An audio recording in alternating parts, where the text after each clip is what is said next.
ஒரு ஷாட் எடுப்பாங்க, அதுக்கப்புறம் பிரேக் விட்டுருவாங்க. நான் அந்த பாறையை போய் பெட்ஷீட்டை வச்சு பொத்தி படுத்துட்டேன். அப்புறம் திருப்பி ஆட்டமானது இங்கேயே ஓடுறாங்கடான்னு ஓடினேன். திருப்பி வந்து பார்த்தேன் பெட்ஷீட்டை காணோம். எந்த ஊர்? மதுரை பக்கம், தேனி பெரியவளம். அப்படியா? எல்லாம் ஃபோட்டோ எடுக்கிறாங்க. வா, நீ ஃபோட்டோ எடுக்கலையான்னாரு. நான் உங்களை வச்சு படம் எடுக்கணும்னே. என்னது? உங்களை வச்சு படம் எடுக்கணும்? அது என்ன சொல்கிறேன் நீ பத்து இருக்க. நான் நேராக போகிறேன், அவர் வீட்டுக்கு போகிறேன். போனோன்னே என்னை பார்த்தேன்னு வட ஒரு 10 நிமிஷம் கழிச்சு வா. ஏன்னா என்னை ஒரு நாள் நடிக்க சொல்லி ஒரு டைரக்டர் வந்து கதை சொல்ல வர்றேன். அவர் போகட்டும், நீ வெளியே கொஞ்சம் நான் பேசுகிறேன். இல்லைடா, ஒரு நாள் நடிக்க சொல்கிறாரா சேனல் பாலெல்லாம் பேசுனாரா, நீ 10 நிமிஷம் இரு நான் பேசுகிறேங்கிற இல்லைன்னாரு. இல்லை அதுதான் நான் இல்லை. இது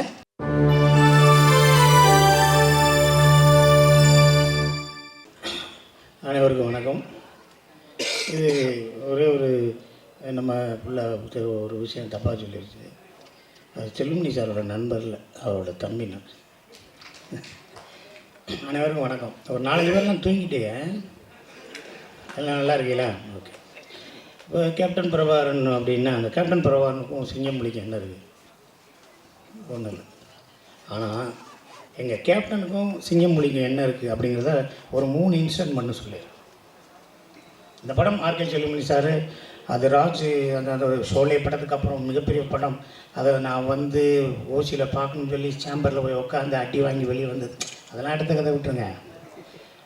அவர் செல்லுமணி சாரோட தம்பி ராஜா என்னோடய க்ளோஸ் ஃப்ரெண்டு. அவங்க அண்ணன் என்ன செய்கிறாரு, எப்படி பேசுகிறாருன்னு பொழுதுனையும் கேட்டுகிட்டே இருப்பேன். சும்மா இருந்தேன் சொன்னிகிட்டே இருப்பார். நான் வந்து உதவி இயக்குனராக இருக்கும் பொழுது, அதாவது என்னால் வந்து சினிமாவுக்கு வர்றதுக்கு முன்னாடி எனக்கு ஒரு லாஸு அப்படின்னா செல்லுமணி என்னன்னால தான். என் வீட்டுக்கு பெட்ஷீட் காணா போச்சு. எங்கன்னா எங்கள் ஊர் பெரியகுளம் பக்கத்தில் கும்பக்கரையில் ஆட்டமா தேரோட்டமா சாங்கு நைட் எஃபெக்ட் 3 மணி 4 மணிக்கு தான் சாங் முடியுது. அந்த சாங்கை பார்க்கணும்னா அந்த ஃபால்ஸுக்கு போகணும்னா ஒரு ஷாட் எடுப்பாங்க, அதுக்கப்புறம் பிரேக் விட்டுருவாங்க. நான் அந்த பாறையை போய் பெட்ஷீட்டை வச்சு பொத்தி படுத்துட்டேன். அப்புறம் திருப்பி ஆட்டமானது இங்கேயே ஓடுறாங்கடான்னு ஓடினேன். திருப்பி வந்து பார்த்தேன் பெட்ஷீட்டை காணோம். அதுக்கப்புறம் சைக்கிள் பஞ்சரு. திருப்பி ஒரு வாரம் கழித்து சாங்கெல்லாம் முடிஞ்சிருச்சுனாங்க. அங்கிட்டு ஆண்டிப்பட்டி பக்கத்தில் ஏதோ ட்ரெயின் ஃபைட் எடுக்கிறேன் நாங்கள். எங்கள் அம்மா சொல்லிச்சு, அங்கேயும் பெட்ஷீட் எடுத்து போனேன், நான் விளக்கமத்து பண்ணி சாத்தி போடுவேன். அப்புறம் இங்கே சினிமாவுக்கு வந்து அசிஸ்டன்ட் டைரக்டர் அந்த படம் ரிலீஸ் ஆகப்போ போய் பார்க்க முடியல. எங்கள் கேப்டன் இருந்ததுனால தான் நான் அசிஸ்டன்ட் டைரக்டராக இருந்தேன். ஏன்னா அவர் இருந்த ஆஃபீஸில் நான் சோறு சாப்பிட்டதுனால தான் எங்கள் சொந்தக்காரனே சொல்லிட்டு போயிட்டேன், இனிமேல் நீ சென்னையை விட்டு வரவே மாட்டேன், உனக்கு சோறு போடுறதுக்கு ஒரு ஆள் இருக்கார், நீ அங்கே சாப்பிட்டு நல்லா இருக்கும்.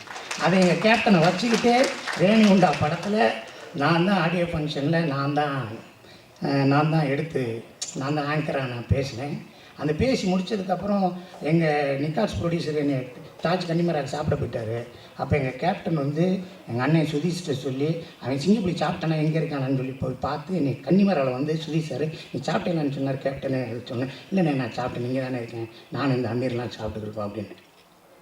இதுக்கு முன்னாடி என்னென்னா, நான் சுந்தர்சி சார்கிட்ட அசிஸ்டன்ட் டைரக்டர் வேலை பார்க்கும்போது எங்கள் சுந்தர்சி சார் வந்து ஒரு வீடு இருந்துச்சு. அது கேப்டன் சாரோட வீட்டுக்கு எதிர்த்தாப்பில் ஒரு வீட்டில் குடியிருந்தார்.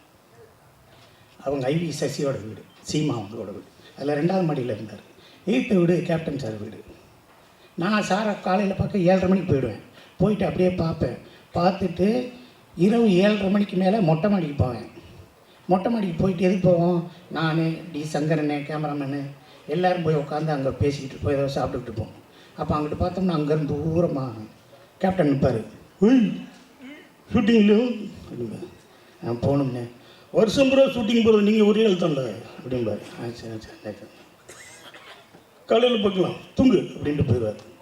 அப்புறம் ஒரு 4 நாள் கழித்து வர்றேன், விஜயகாந்த் சார் கிட்ட ஃபோட்டோ எடுக்கணும்னு சொல்லி பிரசாத்துலேருந்து ஒரு க்யூ, பிரசாத்துலேருந்து காவேரி ஸ்ட்ரீட்லேருந்து ஒரு க்யூ நிற்கிது வீட்டுக்கு முன்னாடி.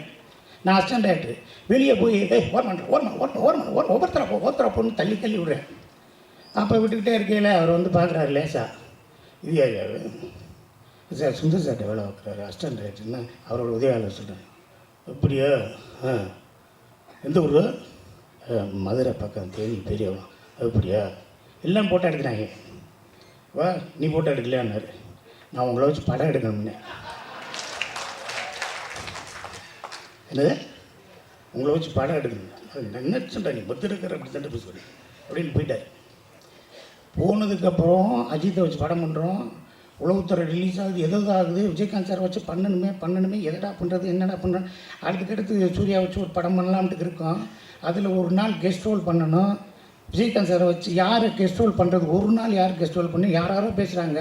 நான் இடையில கலைப்புலி தானே சார் இருக்கார், பாலா சார் இருக்கார், விஜயகாந்த் சார் இல்லை ஒரு நாள் எப்படி வருவார், அவர் எப்படி வருவார், யாரும் வரமாட்டார், பேசி பார்க்கலாம் சார். அப்புறம் பாலா சார் பேசினார், தானே சார் பேசினார், என்னை அனுப்பிச்சிட்டாங்க. நான் நேராக போகிறேன், அவர் வீட்டுக்கு போகிறேன். போனோன்னே என்னை பார்த்தேன்னு வட ஒரு 10 நிமிஷம் கழிச்சு வா, என்னை ஒரு நாள் நடிக்க சொல்லி ஒரு டைரக்டர் வந்து கதை சொல்ல வர்றேன், அவர் போகட்டும் நீ வெளியே கொஞ்சம் நான் பேசுகிறேன். இல்லைடா ஒரு நாள் நடிக்க சொல்கிறாரா தானு பாலெல்லாம் பேசினாரா, நீ 10 நிமிஷம் இரு நான் பேசுகிறேங்கிற இல்லைன்னாரு. இல்லை அதுதான் நானுன்னேன். இதே நீயா இல்லைடா நீ இப்படி சொல்கிற, நான் தான் சொன்னேன் உங்களை வச்சு படம் எடுக்கணும்ல. நான் அடிக்க மாட்டேன்டா ஒரு நாள், நான் இப்படி நீ அடிச்சேன்னா நான் அத்தனை பேர்த்து அடிக்கணும். அடிக்கும் நீங்கள் அடிக்கலன்னு எப்படி படம் ஒன்றுப்பா சூர்யா நானுமா அப்படியா சூர்யா நடிக்குதா வரேன்டா போடான்ட்டு. ஒரு 10 நாள் கழிச்சு டேட்டு கொடுக்குறாரு. ஃபிலிம் இன்ஸ்டியூட்டுக்கு போகிறேன், அவர் நடிச்சுக்கிட்டு இருக்காரு. சார் என்கிட்ட நான் மேனேஜர் போயிட்டேன், நான் வந்துட்டேன் போய் சொல்லுங்கள், டேரக்டர்லாம் வந்துட்டோம், கேமராமேன் ரத்னவெல்லாம் வந்துட்டோம், உள்ளே போங்கன்னு. உள்ளே போனேன் சார் யூனிட்டே வந்துருக்கணுன்னு அவனை போன பிடிக்கும். உன்னை யார் யூனிட்டை கூப்பிட்டு வர சொன்னது, நீ படம் எடுக்க முடியல, நீங்கள் சூர்யாலாம் மீட் பண்ணுற சீன் எடுத்துங்க, இங்கே கேமரா இருக்குது, இங்கே ஜூனியர் ஆர்டிஸ்ட் இருக்குது, இங்கே டைரக்டர் இருக்காரு, நான் இருக்கேன், நீங்கள் எதுக்குமே கூட செலவழிச்சுக்கிட்டு இருக்கிறீங்க, நீ ரத்னவேலு சூர்யா அது 3 பேர் மட்டும் வாங்க, 3 பேர் தான் வரலாம், மேனேஜரை கூட கூப்பிட்டு வா அப்படிங்கிறாரு. அவர் ஷூட்டிங்கை 3 மணி நேரம் நிப்பாட்டிட்டு அவர் ஷூட்டிங்கில் என்ன வேணும், நான் எங்கே நிற்கிறேன் சூர்யா சார் நான் இங்கே ஒரு மாலையை போடுறேன், எதுக்கு சூர்யா மாலை செலவு அப்படிங்கிற 3 மணி நேரம் 1 மணி நேரம் கேப்டன் ஷூட்டிங் எவ்வளோ செலவாகும் பாருங்க.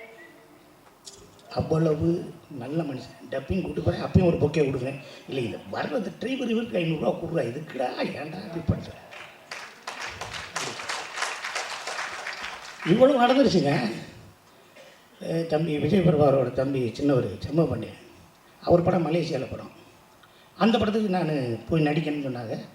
ஏதோ பேச்சுவார்த்தை, யாரோ ஏதோ பொருளை கிளப்பிட்டு ஏதோ போயிடுச்சு. கேப்டன் போயிடுச்சு, என்ன சிங்கப்பள்ளி காசு கேட்டான் அப்படிங்கிற மாதிரி போயிடுச்சு. அண்ணே இல்லைன்னுங்கிற பிறகு நான் தகவல் சொல்லிட்டேன், நீ மலேசியாவுக்கு வாடான்ட்டார். நானும் போயிட்டேன். போய் ஒரு ஹில்டனும் மேரிடு ஒரு பெரிய ஸ்டார் ஹோட்டலில் இருந்துச்சு. 4 மணிக்கு மேக்கப் போட்டேன். 4 மணிக்கு மேக்கப் பண்ண போகணும். அப்போ என்னை வந்து இன்னும் கொஞ்சம் இப்போ பாருங்க முடியும், இதுக்கு மேலே ஒன்றும் இல்லை, இன்னும் கொஞ்சம் நல்லா முடி வெட்டி மண்டையில் உள்ட்டாவெல்லாம் வச்சு ஒரு டாட்டு உள்ளாங்க வெட்டி அப்படியே போயிட்டாங்க. காலையில் பஃபேல போய் சாப்பிடுன்றாரு. நான் அப்படியே கீழே இறங்குறேன்.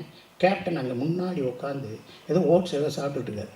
சரி இப்போ எதுக்கு வேற பேசணும், அப்புறம் பேசிக்கலாம்னு மலேசியாவில். அப்படியே நான் ஓரமாக போகிறேன். என்னை அப்படியே பார்க்குறாரு. பார்த்துட்டு மேக்கப் பண்ண கூப்பிடியா, மேக்கப் பண்ண வந்தார். இந்த ஒருத்தன் போகிறேன் பாரியா டவுசரை போட்டு தோடுகிடலாம் மாட்டி, அவனை மாதிரியே சிங்கப்பள்ளிக்கு மேக்கப் போடியான்னார். அவர் மேக்கப் மேன் பார்த்துட்டு, சார் அவர் தான் சார் சிங்கப்பள்ளி.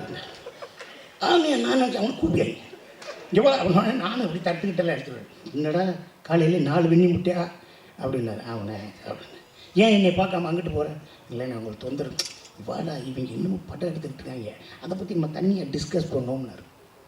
4 நாள் தாங்க ஷூட்டிங்க, 16 நாள் கூட இருந்தேன். என் கூடயே அப்படி நடந்து போகும்போது என் தோள்பட்டிலே கை வச்சுருப்பார். ஏன்டா சிங்கப்பள்ளின்னு பேர் வச்சாங்க, நீ ஏன்டா அண்ணனுக்கு என்ன கதை வரல, நீ என்னடா செய்கிற, சரி இந்த சீனை எப்படா எடுக்கலாம், ஆனால் நீங்கள் அந்த ரைஸ் மில்லிஸ்னா நான் பழைய கதையை கேட்பேன், உன்னை கொன்றுவேன், என்னை பேச வச்சுக்கிட்டே இருக்கா, பேசாமல் இருப்பார், ஆனால் என் கூடவே இருப்பார். அந்த ஒரு நல்ல மனிதர், மிகப்பெரிய மனிதர். நான் பேசிக்கிட்டே இருந்தேன், 10 புத்தகம் எழுதுவேன் எங்கள் அண்ணனை பற்றி. எங்கள் அண்ணன் கேப்டன் பெறுவார், கேப்டன் பேர் கொடுத்த எங்கள் அண்ணன் செல்வமணியன் எனக்கு வாழ்த்துக்களை சொல்லிக்கிறேன். அவர் புகழ் என்னைக்கு இருக்கட்டும். சில பேர் இது அதாவது பூவில் ஒரு பூ இருக்குல்ல, பூவில் ஒரு பூக்குள்ளே தேன் இருக்குமா, அந்த பூக்குள்ளே தேன் இருக்காது. எல்லோரும் சொல்லுவாங்க பூக்குள்ளே ஒரு தேன் இருக்கு, அதுக்கு பேர் தேன் இல்லை, அது பேர் பூந்தேன். அந்த பூந்தேனை குடிச்சிட்டு போயிட்டா தேனடையில் இருக்குது, தேனில் அந்த தேனை கக்கி அதை தேனை உருவாக்கும். அதுதான் தேன். இங்கே இருக்குது பூந்தேன். எல்லாரும் பூக்குள்ளே தேன் இருக்குன்னு ஸ்பூனில் ஊற்றி விட்டாங்க. அதெல்லாம் ஒன்றும் கிடையாது. அது மாதிரி எங்கள் அண்ணனை பற்றி அருமை, எங்கள் கேப்டனை பற்றி அருமை மக்களே உங்களுக்கு புரியாமல் போயிடுச்சு. அவரை பற்றி புரியாமல் போயிடுச்சு. அவர் தோல்வியில் அடையலை, அவரை துரோகம் தான் வீழ்த்துச்சு. எங்கள் அண்ணன் விட்டதை என் தம்பி விஜயபிரபாகரன் கொண்டு வருவார். எங்கள் அண்ணியார் இருக்காங்க, அவங்க கொண்டு வருவாங்க. நீங்கள் நல்லபடியாக இருக்கணும். சினிமாவுக்கு செஞ்ச போல் இன்னும் மக்களுக்கு செய்யணும்னு நினைக்கிறீங்க. விருதுநர் கைவிட்டாலும் நீ உங்களை எதுவுமே கைவிடாது. கவலைப்படாமல் இருங்க. அனைவருக்கும் வாழ்த்துக்கள். கேப்டன் பிரபாகரன் ஓட போகுதுன்னு எல்லாரும் சொல்லிட்டாங்க. எல்லோரும் பார்க்கத்தான் போகிறோம். என்னுடைய 200 பாக்கெட்டில் இருக்குது, என் குழந்தைகிட்ட இருக்குது, என் மனைவிட்ட இருக்குது. என்னுடைய 1200 படம் வர்ற ரிலீஸ் அன்னைக்கு எங்கள் அண்ணன் படத்துக்கு இருக்கும். நன்றி நன்றி நன்றி. வாழ்த்துக்கள். மிக்க நன்றி சார்.